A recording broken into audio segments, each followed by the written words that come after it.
The air in Blackthorn Cottage was meant to be a balm. Remote, nestled on the fringes of the desolate ashwood forest, it promised solitude and peace. I, Eleanor Vance, sought refuge here, away from the cacophony of the city, yearning only for the quiet contemplation its crumbling stone walls seemed to offer. But the silence never came. Instead, a sound filled the space, a relentless, rhythmic chirping. Crickets, I told myself. Just crickets. A natural annoyance in the countryside. Yet it was too loud, too constant, too present. It pulsed from every corner, vibrating in the floorboards, clinging to the ancient tapestries that adorned the draughty halls. My first attempts were conventional. Insecticide, sprayed liberally, staining the old wood and filling the air with a different kind of poison. The chirping remained undeterred. I sealed cracks, blocked vents, stuffed cotton wool in my ears, but the sound seemed to penetrate the very bone. It wasn't outside trying to get in, it was within. The realization clawed at my sanity. The sound was contained entirely within the cottage's boundaries. Step outside onto the overgrown lawn, and the chirping vanished, replaced by the genuine, gentle hum of the forest. Step back across the threshold, and it returned, a suffocating wave. Sleep became impossible. The chirping was a constant, maddening companion, a relentless rhythm that buried itself in my thoughts. My days blurred into a feverish obsession. I walked the cottage like a wraith, pressing my ear against walls, floors, ceilings, trying to locate the source.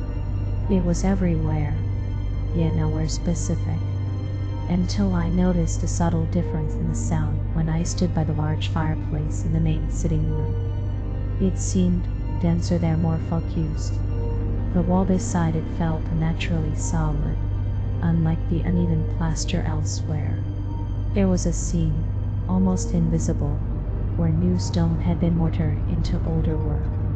A desperate energy seized me. Armed with a hammer and chisel, I began to work. The sound seemed to intensify, a mocking chorus accompanying each strike. Plaster flaked, dust billowed, revealing the rough stone beneath. Hours melted away. My hands bulled, my shoulders ached, but the rhythmic chirping was the only taskmaster I acknowledged.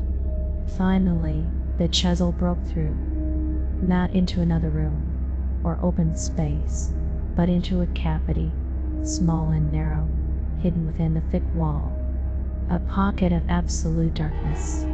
The chirping from the rest of the house seemed to dim slightly, as if awaiting the reveal. I held my breath and shone my torch into the cavity. The light trembled, reflecting off something wet and slick within the confines of the small chamber. And then I saw it. Not insects, not a machine. A form, huddled and distorted, its limbs twisted at impossible angles, pressed into the cramped space. Its skin was pale and glistening, stretched tight over sharp bone. Its eyes, wide and black, fixed on me. The sound that emerged from its right mouth was the sound I had been hearing. It wasn't chirping. It was a rhythmic scraping like nails on stone, like bone on bone, accompanied by a low, choked gasp, a sound of perpetual, agonizing suffering. This thing was the source. Trapped, perhaps for centuries, its torment echoing out as the mocking sound of crickets.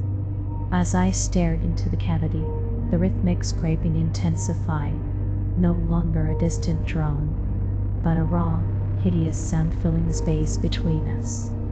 The eyes in the darkness seemed to pull at me, not with malice, but with an awful, desperate hunger. The chirping outside the wall started to merge with the sound within, becoming one horrifying symphony. I don't know how long I stood there frozen, the sounds consuming me. My own breathing seemed to fall into the terrible rhythm. The edges of the world blurred. The cottage, the forest, my own identity are all reduced to the scraping, the gasping, the endless, false chirping.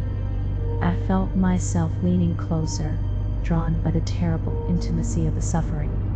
The gap in the wall seemed to widen, inviting me in. They say Blackthorn Cottage stands empty now, but if you listen carefully, on the stillest nights, the locals whisper you can still hear it. That relentless, rhythmic sound, like a million crickets chirping in perfect, unnatural unison. And sometimes, if the wind is just right, a different sound carried within it. A faint, new note added to the dreadful symphony. A sound that wasn't there before.